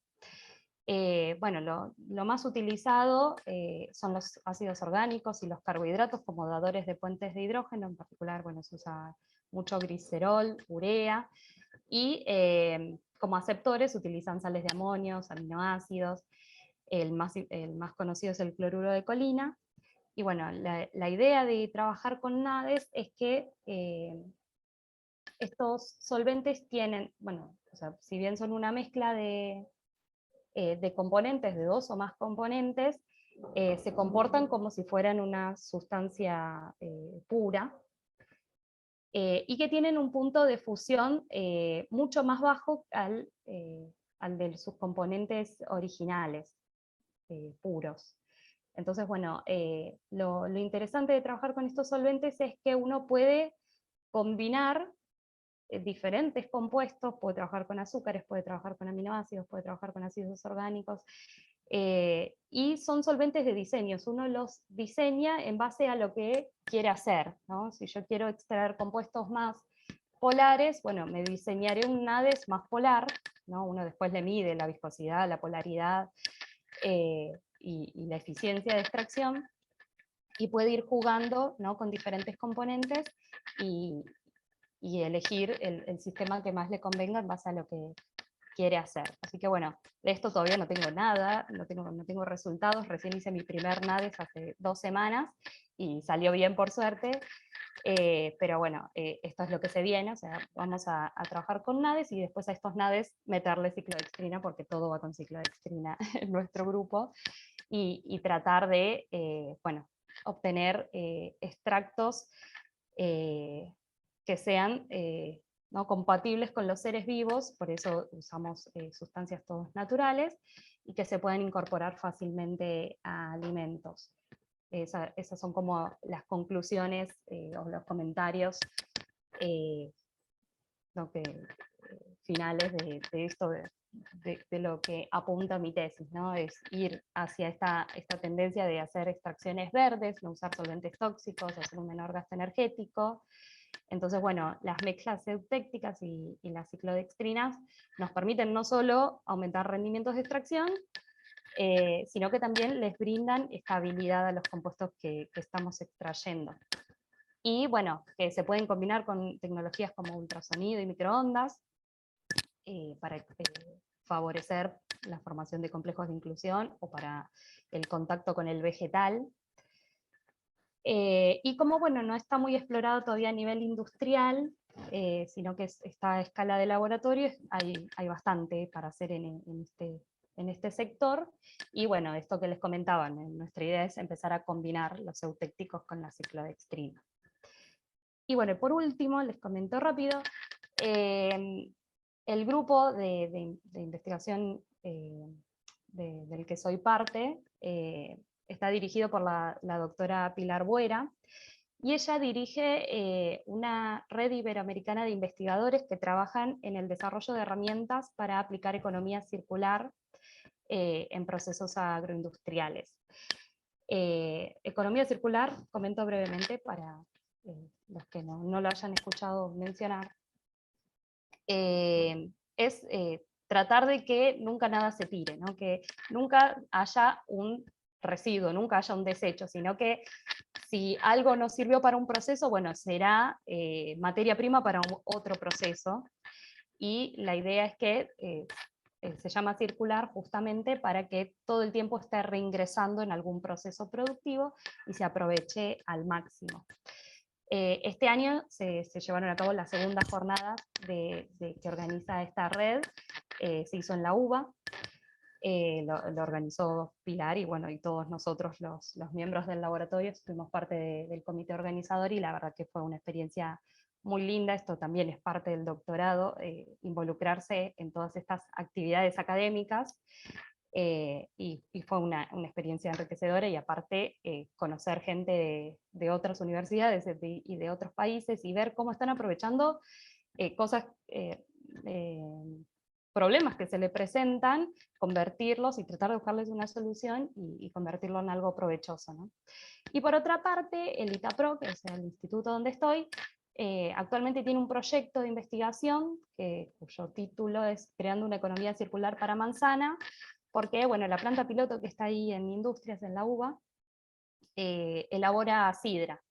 Entonces, bueno, tiene mucho subproducto de manzana, las semillas, los carozos, la cáscara, o fruta fuera de especificación. Entonces, bueno, todos esos productos los usamos los diferentes grupos de investigación y tratamos de hacer economía circular, ¿no? Tratar de que no se tire.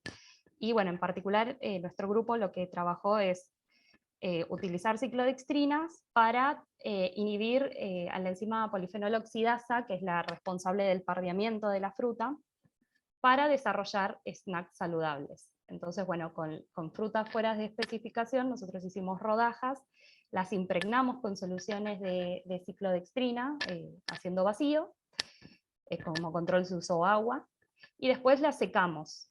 Y entonces, bueno, les determinamos el color y también hicimos una evaluación sensorial. Y entonces, bueno, ya a simple vista se veía que las impregnadas con beta-ciclodextrina eran más claritas que las impregnadas solo con agua.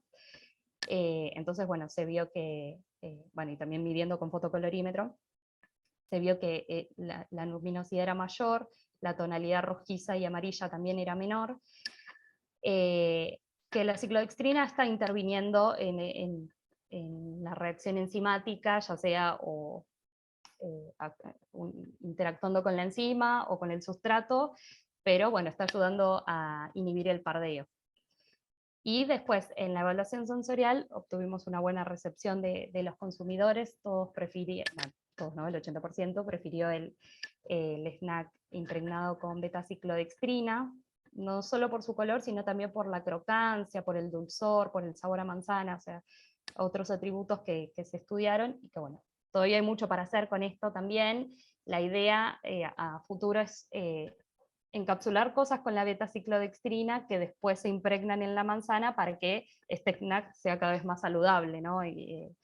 Incorporarle vitaminas como el ácido ascórbico, que no solo va a ayudar o sea, va a ser un aporte para el consumidor, sino que también actúa como antioxidante y quizás ayude a que se pardee aún menos la manzana. Así que bueno, en eso estoy trabajando en cuanto a doctorado, y bueno, como les comentó Lu, también este año se me revolucionó la vida porque también empecé con docencia en el CBC de la UBA, de química, sigo dando química, y también en un terciario, y la verdad que es algo muy satisfactorio, porque bueno, como les comenté al principio, yo siento que fui muy ayudada para yo poder llegar a donde estoy y hacer lo que estoy haciendo, porque también sigo con una beca, y siempre en educación pública y con ayuda del Estado, devolver quizás un poquito de todo eso que fui recibiendo, me parece como importante, y lo quiero seguir haciendo, así que bueno, por más de que sea mucho esfuerzo, no soy la única que se esfuerza, todos trabajamos mucho, todos viajamos mucho, lo voy a seguir haciendo y con gusto. Así que bueno, muchas gracias por la invitación, y gracias a Mu y a todos los organizadores. Bueno, hermoso, Meli, hermoso se nota que te encanta tu tema de investigación, como que transmitís muchísimo ese amor por tu línea de investigación, y me quedo mucho con esto último de la economía circular. Qué bueno saber que que empiezan a abrirse líneas, ¿no? Porque la verdad que los descartes de la industria alimentaria, en mi breve paso por la industria lo noté, es monstruoso. Entonces empezar a trabajar con eso, la verdad que es muy valioso. Bueno, estamos un poco pasados de tiempo, pero vamos a hacer así una rondita cortita de preguntas, así que quienes quieran los escriben por el chat o abren los micrófonos, siéntanse libres de preguntar lo que quieran. Si quieren, empiezo yo, que me quedaron ahí unas preguntitas para Dani. Son dos, así como para que nos cuentes resumido.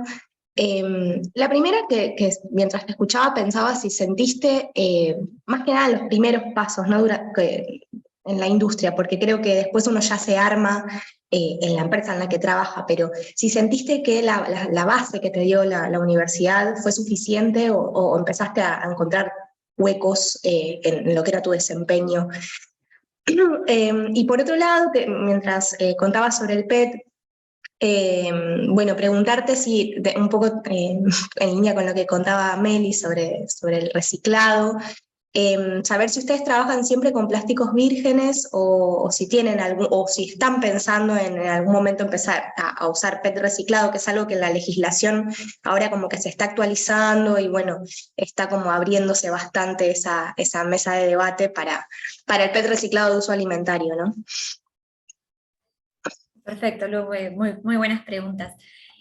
La realidad y la verdad que como también siempre digo a chicos que por ahí siguen estudiando o con chicos, hay muchos ingenieros en alimentos de la UNCI trabajando en cervecería Quilmes, creo que es por la cercanía también que tiene cervecería con la facultad, y todos como que estamos de acuerdo en lo mismo, que realmente la facultad sí te prepara, te prepara mucho, pero después la carrera es verdad que la armás ahí.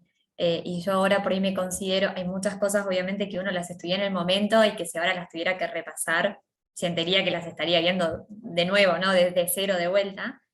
Eh, yo siento que en cierta parte fueron como si fueran dos facultades, ¿no? Es como que fue la Universidad de Quilmes y después la Universidad de Cervecería Quilmes, por decirlo de alguna manera.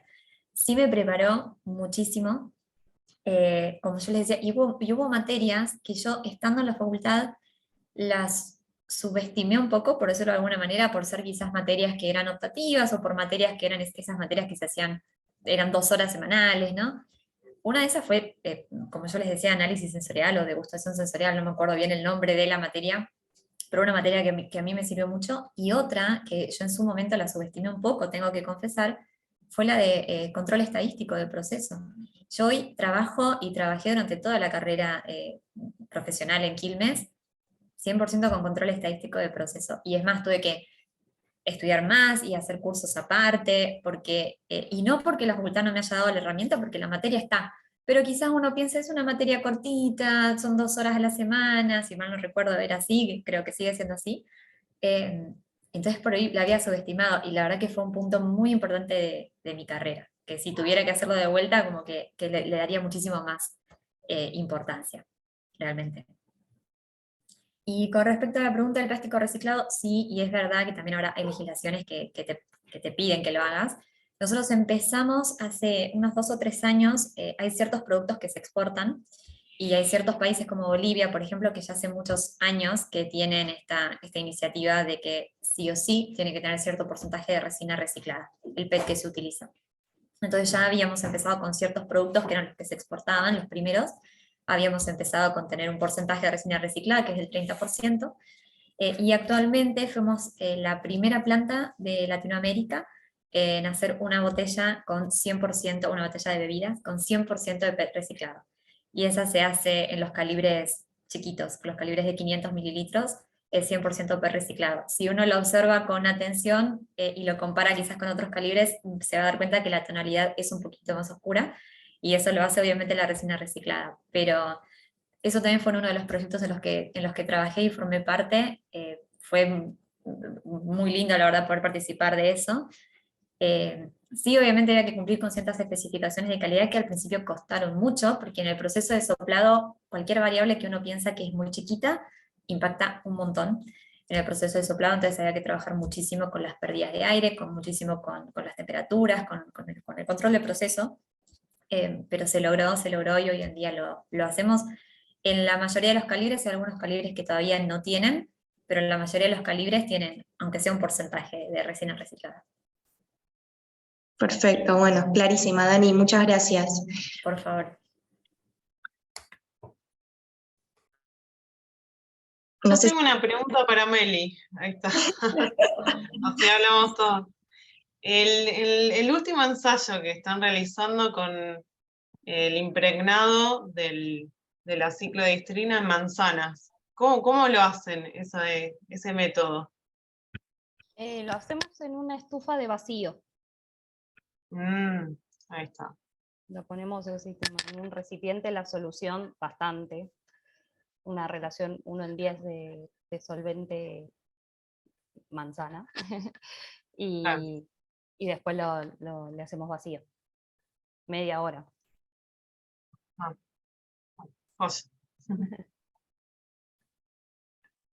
Bueno, ahí les leo una pregunta del chat de Renata, que dice, bueno, buenas noches, yo me preguntaba qué puntos consideran como los más claves que hay que aprovechar de la universidad respecto a las posibilidades que ofrece y cosas que no deberíamos pasar por alto al estar estudiando. A mí se me ocurren un par. Cosas que quizás yo digo, no las aproveché tanto. Una de las que dijo Dani, la de los cursos a USAL, de ir a Mendoza, a Luján, esos cursos están muy buenos. Yo no hice ninguna, y bueno, siento que ahí fallé, tenía que haber aprovechado. Otra es para mí, que si vos te querés dedicar a la industria, si perfilás para ese lado, es tratar de conseguir algo mientras estás estudiando. Porque es más difícil conseguir una vez que ya estás recibido que siendo estudiante. Es más fácil conseguir siendo estudiante que ya ingeniero. No sé si alguna más, esas son las que yo consideré más importantes y que se pueden aprovechar. Bueno, y después esto de las oportunidades que da la universidad de hacer intercambios. Eso también siempre es muy provechoso. Sí, yo opino lo mismo, agrego el contacto con los profesores y docentes que están involucrados en distintos ámbitos de la industria de la investigación según la preferencia de cada uno. Los cursos a USAL coincido porque es como cuando uno va de viaje, ¿no? Es como que conoce otras culturas y demás, conoce otros lugares, otras carreras de ingeniería en alimentos y se va como asociando, ¿no? Va conociendo lugares, industrias, centros de investigación. Y bueno, y disfrutar de esa etapa también, como parte de... Después se viene lo peor. No tanto. Y yo coincido con las chicas, un poco mencioné cuáles eran las materias que para mí habían sido bastante claves.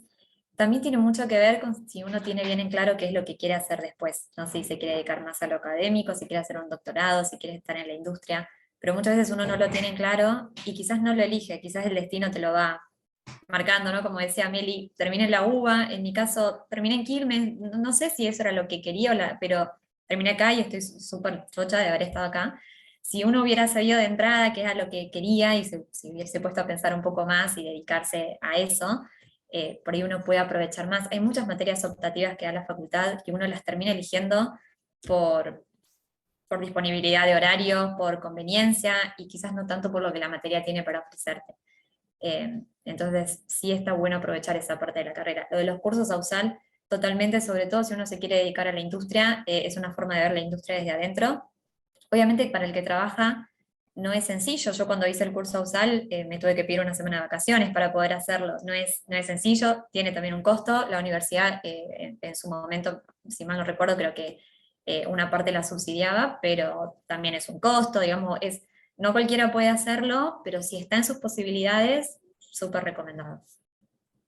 Sí, está buenísimo esto que comentan, a veces hay una especie de idealización donde uno tiene que tener súper claro lo que quiere, ¿no? Como, bueno, tenés que saber para dónde vas a encarar, y la verdad es que muchas y muchos no nos pasa eso.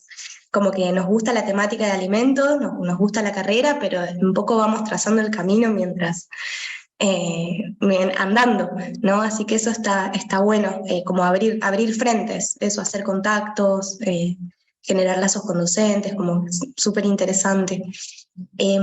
Bueno, yo me quedaría horas hablando, pero estamos medio pasadas, así que si quieren damos el cierre. Muchas gracias a las tres, la verdad que fue una charla, 3 charlas súper enriquecedoras, y bueno, nos estaremos volviendo a ver el año que viene con más ciclos de charlas, esperemos, yo supongo que sí, cuando empiecen de nuevo las actividades académicas, estaremos dando noticias de la próxima. Así que bueno, un beso para todos y muchas gracias por estar, por quedarse, y allí nos vemos. Bueno, gracias a Lu. todos. Gracias a Lindo todos por el verlos. tiempo. Chau, chau. Nos vemos. Hasta luego, muchas gracias.